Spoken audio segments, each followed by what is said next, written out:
Paname. Ici c'est Paname. Ici c'est Paname. Ici c'est Paname.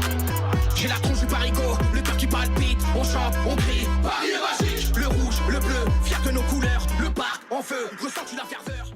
Yo, salutations mes humains, c'est OP, j'espère que vous vous portez bien et bienvenue sur la chaîne. Excellent vendredi à toutes et à tous. On se retrouve pour l'avant-match RC Lens, Paris Saint-Germain. Décidément, cette équipe lensoise nous aime énormément. Elle ne veut pas nous lâcher, cette équipe lensoise. Les gars, sur une fenêtre d'un mois et demi, 2 mois là, demain, ce sera la 3e fois qu'on les joue. Première partie de saison en championnat, ils sont venus chez nous, on a gagné. Ensuite, Coupe de France, on est parti à Bollard, on les a éliminés. Et demain, deuxième partie de saison, match retour pour la Ligue 1. On retourne à Bollard. Comme dit la célèbre citation, jamais 2 sans 3. Bref, on s'abonne à la chaîne si ce n'est toujours pas fait. La petite clochette à côté, on clique dessus pour les notifications, le référencement. On met son plus beau pouce bleu et on lâche son petit commentaire. Comme d'habitude, le petit point mercato, il y a des choses à dire, des choses plutôt intéressantes. Ensuite, on fait les stats des deux équipes. Et forcément, vu que c'est une équipe qu'on a jouée, comme je l'ai dit, sur une fenêtre très courte, 3 fois, demain, ce sera la 3e. Le style de jeu, etc., je vais me répéter, donc on va faire une synthèse. Je vais surtout parler des attentes de nos Parisiens, le 11 de départ, le score, etc., etc. Et on commence tout de suite avec le point mercato.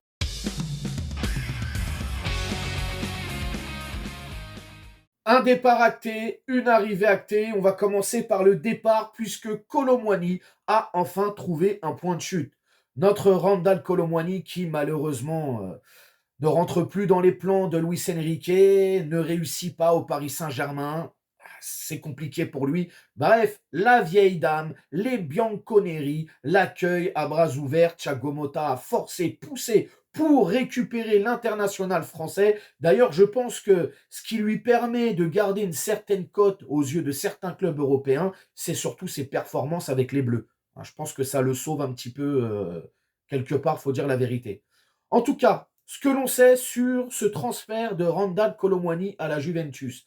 Alors, c'est un transfert, oui et non. C'est un prêt payant de 6 mois. Donc, ce qui veut dire que le joueur, au mois de juin, revient dans la capitale. Ensuite, chose très importante, la Juventus prend en charge 100% du salaire du joueur. Donc, c'est bien, ça va dégager de la masse salariale pour le Paris Saint-Germain qui va peut-être, je pense, pas peut-être, à mon avis, c'est sûr, aller chercher encore des joueurs. Il faut ramener des joueurs là, il faut qu'on nous ramène un peu de sang neuf, notamment en défense, ce serait bien. Donc voilà, Randal Kolo Muani qui trouve un point de chute du côté de l'Italie. Alors si je peux me permettre, ça n'engage que moi ce que je vais dire. Est-ce que l'Italie était un bon choix pour lui? Les gars, s'il y a bien un championnat qui se rapproche de la France en termes de dureté défensive, de tactique défensive, etc., et surtout qui laisse très peu d'espace, avec des blocs bas très resserrés, c'est quand même la Serie A. Je trouve que la Serie A se rapproche pas mal, en tout cas sur le point défensif, se rapproche pas mal de la Ligue 1. Est-ce que Randal Kolo Muani, qui a déjà du mal dans le championnat de France, a fait le bon choix d'aller en Italie? Je sais pas, je l'aurais vu plus en Espagne, retourner en Bundesliga, ou peut-être en Angleterre. Là, c'est un sacré challenge qu'il a fait, là, d'aller en Serie A. On lui souhaite bien évidemment de réussir, parce que c'est tout bénef. Pour lui, pour nous, voilà. Donc voilà. Bonne continuation à toi, Randal. Côté arrivé, les gars, ça y est, c'est fait. Kvaratskhelia, superbe vidéo pour dire au revoir au Napoli et à ses supporters. Magnifique. A pris le jet privé hier soir de Naples à Paris, est arrivé dans la capitale hier soir. Il est en train, normalement, aujourd'hui, là, à ce moment même où je te parle, il est en train de passer tout le protocole, visite médicale, signature des contrats, les photos, Christian Dior, machin, nanana. Et puis, normalement, en fin de soirée, en fin de journée, je ne sais pas, on aura cette fameuse vidéo. Welcome, Kvaratskhelia. C'est tout ce qu'on attend. Donc voilà, le joueur s'est engagé, normalement avec Paris, va s'engager jusqu'en 2029. Il portera bien évidemment le numéro 7, même si le 77, il y a un certain flow, tu vois. Mais bon, le 7, référence à son idole, Cristiano Ronaldo. Et puis voilà, les gars, très content de l'arrivée de Kvaratskhelia. C'est un joueur qui voulait venir à Paris. C'est un joueur qui était voulu par le staff parisien et par tout l'organigramme parisien. Donc c'est très bien, tout le monde va travailler ensemble dans la joie et la bonne humeur. Ça va nous ramener de la justesse technique, ça va nous ramener de l'intelligence de jeu, ça va nous ramener de la profondeur de banc, de qualité, profondeur de qualité. C'est important de le dire. Et puis on lui souhaite tout le bonheur chez nous. Bienvenue à toi, Gvara. Bravo, bravo pour ce coup. Et encore une fois, on remercie bien évidemment toutes les personnes qui ont œuvré pour finaliser ce dossier, que ce soit Campos, l'entraîneur, Luis Enrique, Nasser El Khelaifi, bref, toutes les personnes qui ont bien travaillé sur ce dossier. Donc voilà les gars, il y a aussi, on entend des rumeurs, Asensio, Skriniar, on attend, on patiente. Côté arrivé, il n'y a pas vraiment de nom qui est mis en avant, si ce n'est bon Douran, on sait que finalement c'est mort, hein, le joueur ne quittera pas Aston Villa cet hiver, peut-être cet été pour un départ, après à Paris ou autre part, je ne sais pas. Mais bon voilà, il y a, à part l'arrivée de Gvara et le départ de Kolo Muani, rien n'est encore acté pour le moment pour un nouveau transfert en termes de départ ou d'arrivée. C'est tout pour le point mercato et maintenant on passe aux statistiques des deux équipes.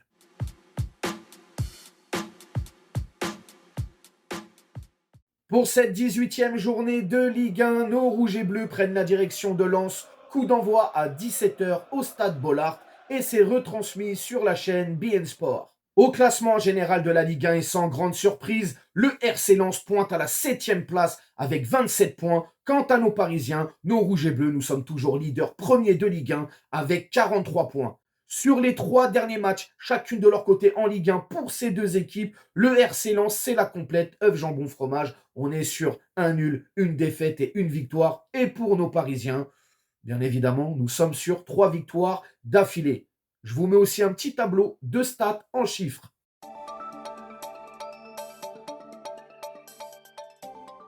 Et pour finir ces statistiques entre ces deux équipes, on va bien évidemment parler des confrontations, les 10 dernières confrontations, toutes compétitions confondues, entre ces deux équipes, les 10 derniers face-à-face, largement en faveur de nos Parisiens, puisque pour Lens, on est sur 2 victoires, 2 nuls et 6 défaites.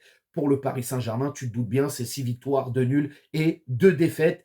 La dernière fois que nos Parisiens se sont imposés en terre lensoise en championnat, bien évidemment, il ne faut pas aller plus loin que la saison dernière. Oui, on avait gagné 0-2, but de Barcola et Mbappé à la toute fin de match. Donc voilà les gars, c'est tout pour les stats entre ces deux équipes. Et maintenant, on va bien évidemment faire la synthèse du match de demain. Et c'est maintenant.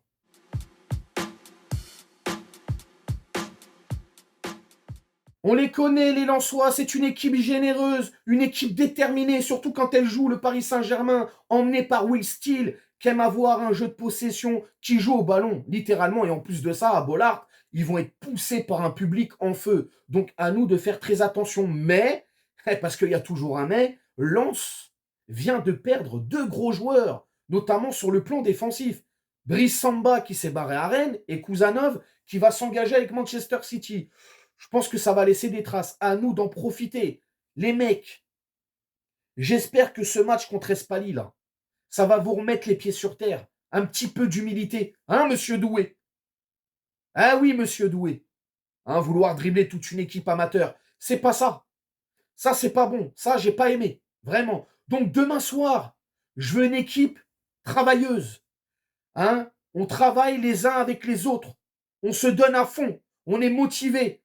On ramène les 3 points, c'est important. Oui, les têtes, forcément, seront ailleurs.